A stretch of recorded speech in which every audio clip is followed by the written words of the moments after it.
बिस्मिल्लाहिर्रहमानिर्रहीम। मैं हूं ताहिर ढिंडसा और आप देख रहे हैं STTV। खुश्की पे तिजारत और तरक्की तो बहुत रही, लेकिन अब लगता ये है कि बग़ैर समुंदर से तिजारत किए इसको हम जिसे कहते हैं ना कि कैटापुल्ट, हम इसको नहीं कर सकते।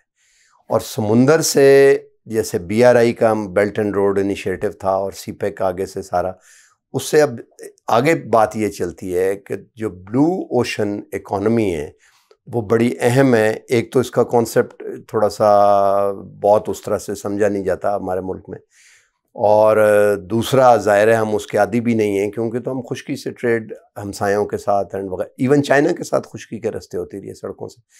तो आज हमने ये सोचा कि एकेडमिक पर्पस से और फ्यूचर को देखते हुए कि CPEC को हम इससे किस तरह कनेक्ट करेंगे और ये क्या है, इस पे हम बातचीत करें, जिसके लिए हमने आज ज़हमत दी है vice admiral retired Abdul Aleem साहब को, जो कि डायरेक्टर जनरल हैं national institute of maritime affairs के भी।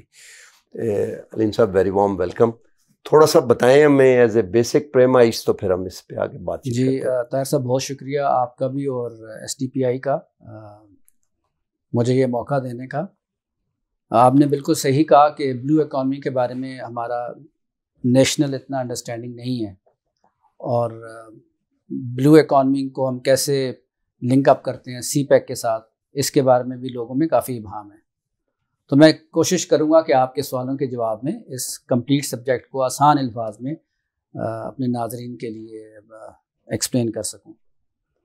देखें, आप जब लिटरेचर देखेंगे तो ब्लू इकॉनमी के साथ साथ आपको मैरीटाइम इकॉनमी, ओशन इकॉनमी जैसी टर्म्स भी नज़र आएंगी। तो इसको मैं इस तरह से बयान करूंगा कि मैरीटाइम इकॉनमी उन तमाम शोबे पर मुश्तमिल है जिनका लिंक जो है समुंदर के साथ है। तो वो हमारे शोबे जो किसी ना किसी तरह से डायरेक्टली और इनडायरेक्टली समुंदर के साथ लिंक हैं, वो मैरीटाइम इकॉनमी में शामिल हो जाते हैं, जिसको हम पहले ओशन इकॉनमी भी कहते रहे हैं।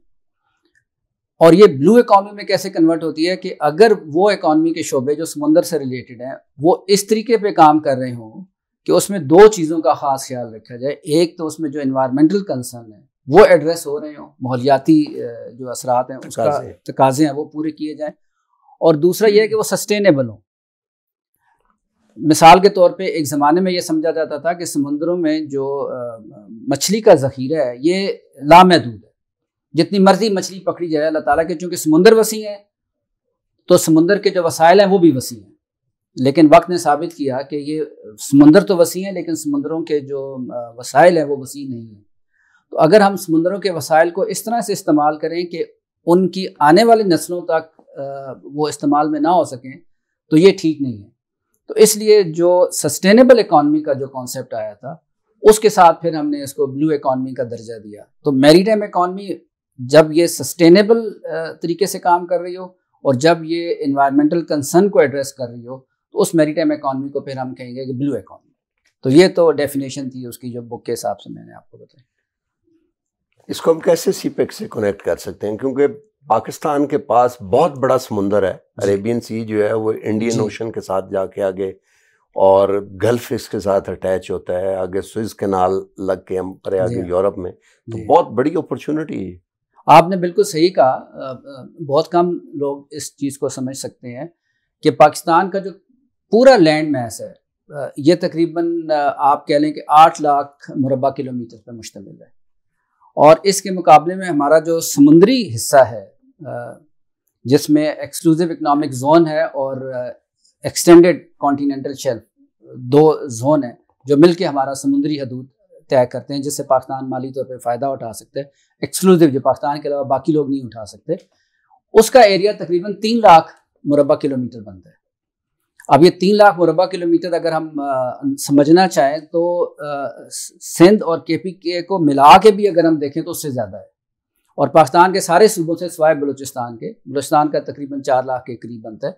तो ये जो 3 लाख है ये इतना ज़्यादा एरिया है, और हमारी बदकिस्मती कह लें कि जब से पाकिस्तान बना है हम इस पे तवज्जो नहीं दे सके। तो ये उर्दू में भी इसको कहेंगे, लेकिन इंग्लिश में हम कहते हैं अनटैप्ड, कि जिससे हमने कोई फ़ायदा नहीं उठाया। तो अल्लाह ताला ने तो कुरान पाक में भी फरमाया कि मैंने समुद्रों को तुम्हारे लिए बहुत चीज़ों से, तो तुम इससे फ़ायदा उठाओ, मफहूम इस तरह आयात का आता है। लेकिन हम अनफॉर्चुनेटली इस इतने बड़े ज़खायर से, समुद्री ज़खायर से अभी तक फ़ायदा नहीं उठा सके। और अगर हम इनसे फ़ायदा उठाएं तो हमारे जितने भी माशी मसाइल हैं, मुझे पूरा यकीन है कि अगर अच्छे तरीके से, सिस्टमेटिक तरीके से प्लान करके किया जाए तो ये पाकिस्तान की माशियत में बहुत कलीदी रोल अदा कर सकते हैं। इसको सीपैक से किस तरह कनेक्ट कर सकते हैं? देखें, कोई प्लान है? जी देखें, इस तरह से है कि सीपैक जो आमतौर पे अगर टर्मिनोलॉजी की हम बात करें तो चाइना पाकिस्तान इकनॉमिक कॉरिडोर, यानी एक तजारती राहदारी है। तो इसके दो कंपोनेंट हैं। एक कंपोनेंट वो है जो लैंड पे मुश्तमिल है, और दूसरे जिसमें रोड नेटवर्क्स हैं, दूसरे प्रोजेक्ट्स हैं जिस तरह पावर जनरेशन के प्रोजेक्ट्स हैं, और दूसरे इकनॉमिक प्रोजेक्ट्स हैं जो चाइना ने इस प्रोजेक्ट के अंदर उनको एम्बेडेड किया। लेकिन मेन चूंकि ये राहदारी का प्रोजेक्ट है, तो ये राहदारी तभी मुकम्मल होगी कि जब इसका कनेक्शन जो है वो समुंदर के साथ बन जाता है। और समुंदर के लिए वैसे तो हमारी जो मौजूदा पोर्ट्स जो इस वक्त फंक्शनल हैं, कराची और पोर्ट मोहम्मद बिन कासिम, वो भी इस मंसूबे में शामिल हैं कि उनसे भी जो तिजारत आएगी, अगर वो चाइना और दूसरी सेंट्रल एशियन स्टेट्स को, जो लैंड लॉक्ड कंट्रीज हैं, उनको जाती है, तो वो भी एक बहरहाल सीपैक रूट को इस्तेमाल करेगी। लेकिन इसका जो मेन जो डिज़ाइन था, वो जो गवादर पोर्ट जो 2007 में पहले से बन चुकी थी, उसको शामिल किया गया जब 2013 में ये कॉन्सेप्ट सीपैक का लॉन्च किया गया कि गवादर जो है इसका एक फ्लैगशिप प्रोजेक्ट है। सीपैक बताते खुद BRI का फ्लैगशिप प्रोजेक्ट है, और उस फ्लैगशिप प्रोजेक्ट में गवादर का जो एक पिवटल रोल है। अगर गवादर पोर्ट फंक्शनल हो जाती है जिस तरह से इसको डिज़ाइन किया हुआ है, और इंशाल्लाह इसकी जो अल्टीमेट कैपेसिटी है वो जो मौजूदा कराची पोर्ट या पोर्ट मोहम्मद बिन कासिम की जो कैपेसिटी है उससे 400% ज़्यादा होगी गवादर की। और वो इतनी ज़्यादा होगी कि ज़ाहिर है पाकिस्तान तो अभी भी पाकिस्तान की जो रिक्वायरमेंट है, कराची पोर्ट अपनी आधी कैपेसिटी पे काम कर रही है, पोर्ट मोहम्मद बिन कासिम भी अपनी आधी कैपेसिटी पे पूरी काम कर रही है, और फिर भी हमारी सारी जो नेशनल ज़रूरियात हैं पूरी हो रही हैं। तो अगर, और ज़ाहिर है वक्त के साथ है ये दोनों पोर्ट्स ये भी ग्रो करेंगी, उसके अलावा भी ज़ाहिर है पाइपलाइन में दूसरी पोर्ट्स का भी क़याम अमल में आएगा।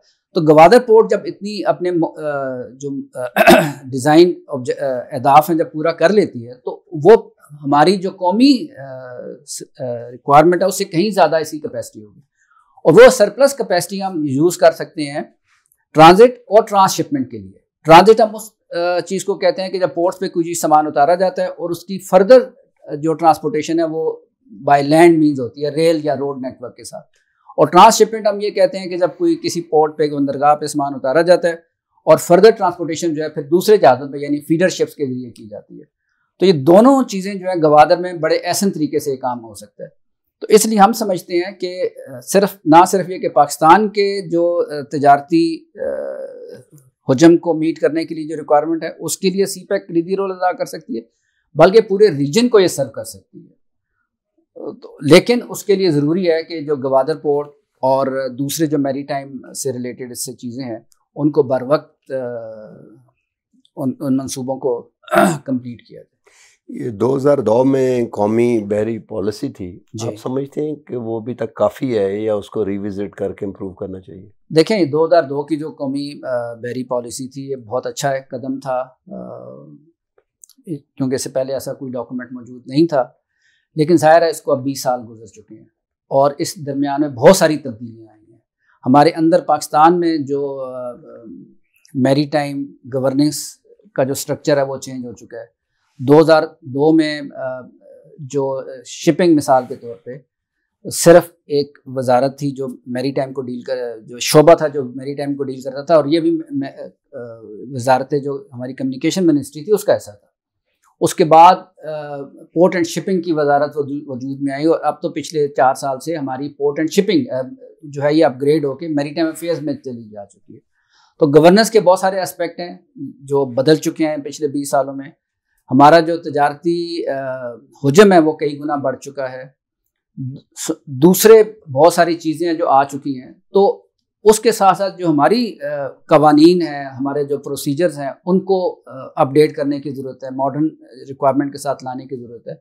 तो मैं समझता हूँ कि 2002 की पॉलिसी बहुत अहम थी, लेकिन अब ये आउटडेटेड हो चुकी है और मौजूदा दौर के तकाज़ों को मीट नहीं करती।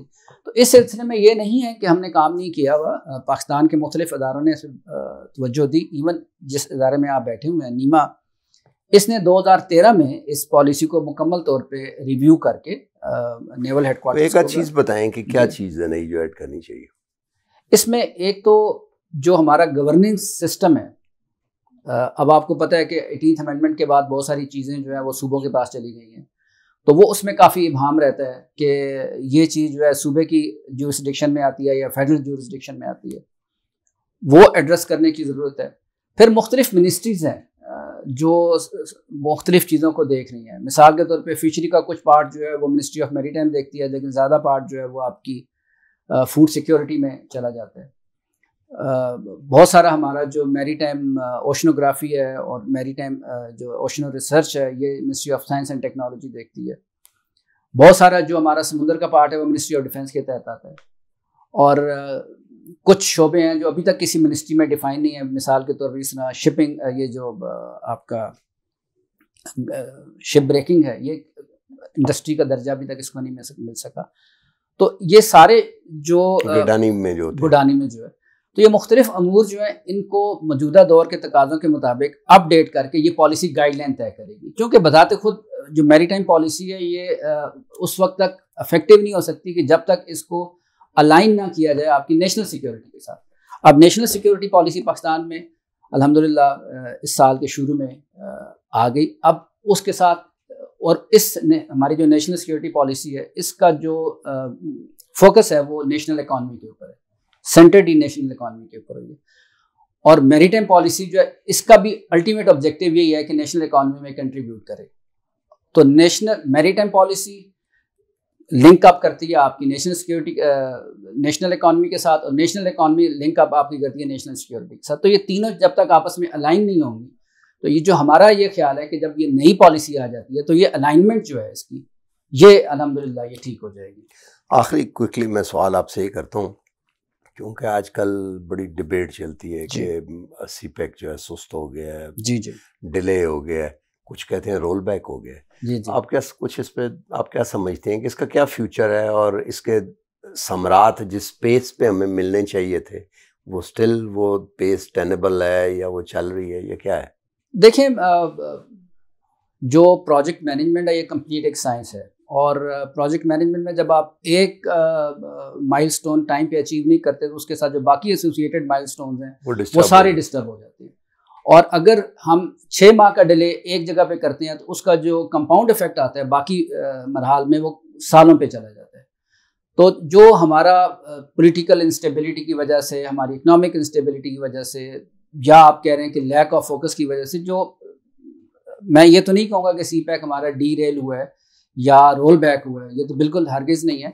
अलबत्ता ये है कि कुछ चीज़ें इसके माइलस्टोन डिले ज़रूर हुए हैं, और ये डिले जो है जहाँ तक लैंड कंपोनेंट की बात है, जिस तरह मैंने शुरू में कहा, तो वो लैंड कंपोनेंट पे तो बहरहाल काम हो रहा है स्लोली और एंड ग्रेजुअली। ज़्यादा डिले हमें आया मैरीटाइम साइड के ऊपर।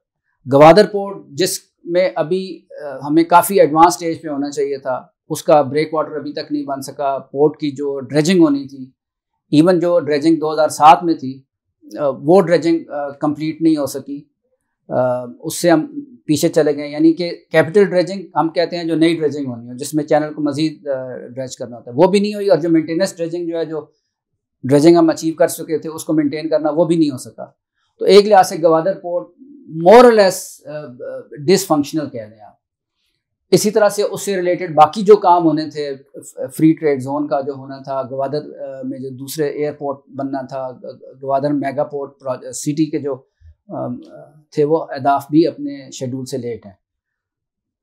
लेकिन मुझे पूरा यकीन है कि एक दफ़ा अगर ये चीज़ फोकस में आ जाती है और एक बाकायदा विजन के साथ चलती है, तो जो हमने टाइम लूज़ किया है उसको हम इंशाल्लाह रीगेन कर सकते हैं। अच्छा, अल्लाह करे ऐसा हो। बड़ी इंटरेस्टिंग गुफ्तगू है, लेकिन इसको अभी वाइंड अप करते हैं, दोबारा इंशाल्लाह इस पर बातचीत करते रहेंगे। जी, बहुत शुक्रिया। आपने ये देखा कि अब पाकिस्तान की जो इकॉनमी है वो किसी हद तक हमेशा से थी, बट अब इट्स वेरी क्लियर कि वो समुंदर से वाबस्ता है। और गवादर जो है वो ज़ाहिर है आपका वेस्ट वाली साइड पे है, सेंट्रल एशिया से आगे मिलाती है, ट्रांजिट ट्रेड वहाँ से ज़्यादा सूटेबल रहती है।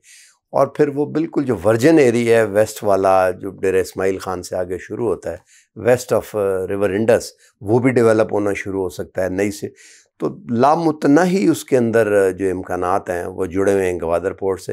वी होप के उसको जल्दी से रीस्टार्ट किया जाए और रीगेन करे अपना जो वक्त जो ज़ाया हो चुका है आज तक के लिए। इतना ही, मिलते हैं अगले प्रोग्राम में। हो सके तो चैनल को लाइक और सब्सक्राइब कर लें और अपने कमेंट्स भी दें।